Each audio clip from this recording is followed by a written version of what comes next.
So hey guys, আসসালামু আলাইকুম। আজকে আমরা খেলতে যাচ্ছি সাপের গেম। ফ্রি ফায়ার তো অনেকই খেললাম। সো গেমটা স্টার্ট দিয়ে আমরা দেখি এটাকে মারতে পারি। আরে ভাই, এটা কোনো সমস্যা না। স্কোর তো আমাদের 20,000 হয়ে গেছে খেলা নামার আগে। ও আচ্ছা, এক্সট্রা স্কোর দিচ্ছে ভাই, 4,048 করে দেখো। ওকে, একটাকে মেরে দিয়েছি। দেখা যাক কয়টারে মারতে পারি। স্কোরে আমি আছি 2,80,000। ওকে,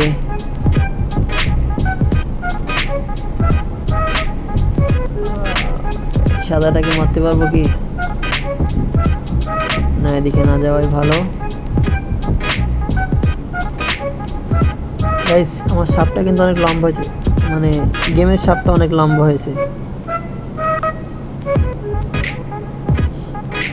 তো আমাদের টার্গেট আছে আমরা 1 নম্বরে যাবো স্কোরের দিক থেকে, এবং সবচেয়ে বড় সাপ হবে আমাদের। তো আরেকটাকে এখানে খেয়ে দিলাম।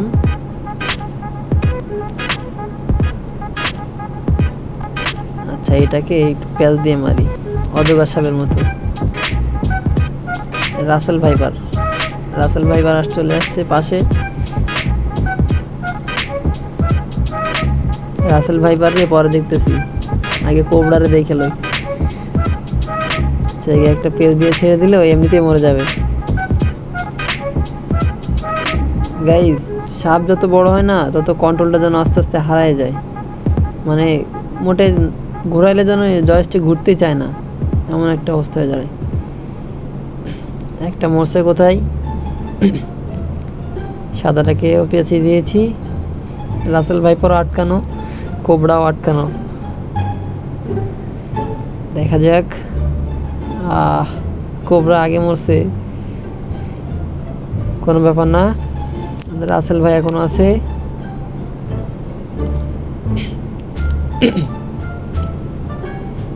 রাসেল ভাইকে এমন প্যাচ দিব, রাসেল ভাই এখান থেকেই ডিম বেরিয়ে যাবে বাচ্চার বদলে। সো গাইজ, আমাদের স্কোর হয়েছে এখন 7 লক্ষ।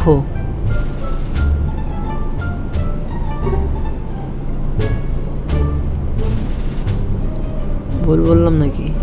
না, ঠিকই তো আছে, 7 লক্ষ।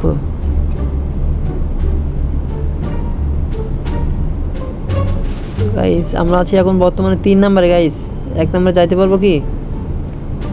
চলেন দেখে নেই। আসলে এই সাপটা কিন্তু ছোট না, আমার সাপটা অনেক বড় হয়েছে, তো এই জন্য এটা ছোট লাগছে। আসলে এটার স্কোর আছে, অনেক স্কোর আছে। এটা মারি, তারপর দেখেন।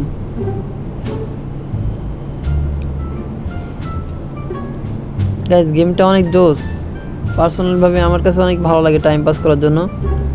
মানে গেমটা খেলতে খেলতে কখন যে টাইম শেষ হয়ে যাবে এটা বুঝতে পারবেন না। আচ্ছা, এটার কাজ শেষ। আমাকে একটু বুস্ট মারলেই এটা এমনিতেই সাদা হয়ে যাবে। এই যে ক্লিয়ার। ওটা কিন্তু গাইজ মরে গেছে। আমার খাবার কিন্তু ওটা আমার এরিয়ার ভিতরে আছে। এবার এটার পালা। গাইজ, সাপ বড় হলে দুই দিক থেকে সুবিধা, দুই দিক থেকে সমস্যা। মানে একদিক থেকে সুবিধা, একদিক থেকে সমস্যা। সমস্যাটা হচ্ছে এই যে আপনি জয়স্টিক নাড়াবেন কিন্তু এটা চলবেই না, এমন একটা অবস্থা। মানে মাথাটা ঘুরবে না। যদি সামনে কোনো বড় সাপ চলে আসে বা ছোটো একটা সাপ চলে আসে, আপনি তার সঙ্গে লেগেই ডেড। কিন্তু ছোটোগুলো অনেক স্মুথভাবে চলে, তো বড়োগুলো যেন চলতেই চায় না। দেখুন, আমি কিন্তু জোরে মানে আমি আমার অনুযায়ী টানতেছি যেন এটা ঘোরে, কিন্তু এটা কিন্তু ঘোরেই না, এমন একটা অবস্থা। এই যে সামনে, এখান থেকে যদি আমি না ঘোরাই তাহলে কিন্তু আর একটু দেরি হলে কিন্তু ওটা ওর মাথায় লেগে যেত। ওটা মানে সাপ শেষ। সো গাইজ, আমরা কিন্তু 2 নম্বরে চলে আসছি কথা বলতে বলতে। 11,36,339 স্কোর আমাদের। 2 নম্বরে আছি। আমাদের টার্গেট ছিল 1 নম্বরে যাওয়ার। চলে যাবো ইনশাল্লাহ। পাশে একটা সাপ মরছে এইখানটায়। দেখো গাইজ, এইখানটাকে আমি কিন্তু মানে কি বলবো, ফোনের পুরাটা দিয়ে ঘোরাইছি কিন্তু তবুও ঘুরতেছে অনেক স্লো। মানে মনে হইতেছে যে গেল গেল এমন একটা ভাব, যে এবার বুঝি শেষ। সাপে আবার একটা হাসি দিল রে ভাই। সাপে অনেক মজা পাইছে। হ্যাঁ, আবারও আমাদের কোবরা চলে আসছে। কোবরা দেখি, কোবরা একটা পেঁয়াজ দিয়ে নেই।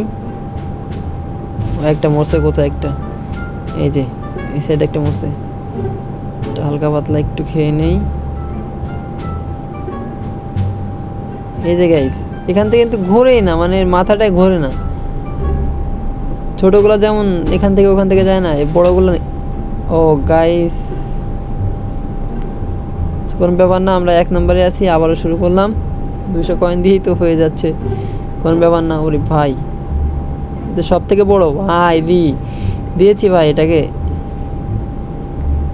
সব থেকে বড় সাপটাকে দিয়ে দিয়েছি। এরপর আলুটা খাইতে পারলে আমি ওর সাইজে হয়ে যাব মনে হয়, কিন্তু আর কই, আরগুলো সম্ভবত খেয়ে ফেলছে। আচ্ছা ব্যাপার না, আমরা তো 1 নম্বরেই আছি। আমি 200 কয়েন দিয়েছি বলে স্কোরটা আর কাটেনি, 0 থেকে শুরু হয়নি, ওখান থেকে শুরু হয়েছে। তাও ভালো গাইস, আমাদের স্কোরটা কাটলো না। আমরা 11,06,357-তে আছি। আচ্ছা, লালটার মাথা কোথায়? মাথার দিকে একটা, এটা কোনো কথা গাইজ? আবার আমরা 2 নম্বরে চলে আসছি। 2 নম্বরে চলে আসছি, কিন্তু এখানে ড্রাগন মামা অনেক ঝামেলা করতেছে। ড্রাগন অনেক ঝামেলা করতেছে ভাই, মারো না, এখানে যাওয়া রিস্ক হয়ে যাবে। ও আচ্ছা, আমার টাইম শেষ হয়ে গেছে। আমি তো আবার টাইম দিয়ে খেলছিলাম 7 মিনিটের। এটা শেষ গাইস, আর 3 সেকেন্ড আছে, আমার এটা এমনিতে এলিমিনেটেড হয়ে যাবে। সো গাইস, আজকের ভিডিও ছিল এই পর্যন্তই। সবাই সুস্থ থাকবেন, ভালো থাকবেন। আর ভিডিওটি ভালো লাগলে অবশ্যই লাইক করবেন, ভালো না লাগলে ডিসলাইক করতে পারেন। বাংলাদেশের অবস্থা খুবই খারাপ, সবাই সাবধানে থাকবেন এবং ছাদে যাওয়া থেকে বিরত থাকুন। আল্লাহ হাফেজ গাইস।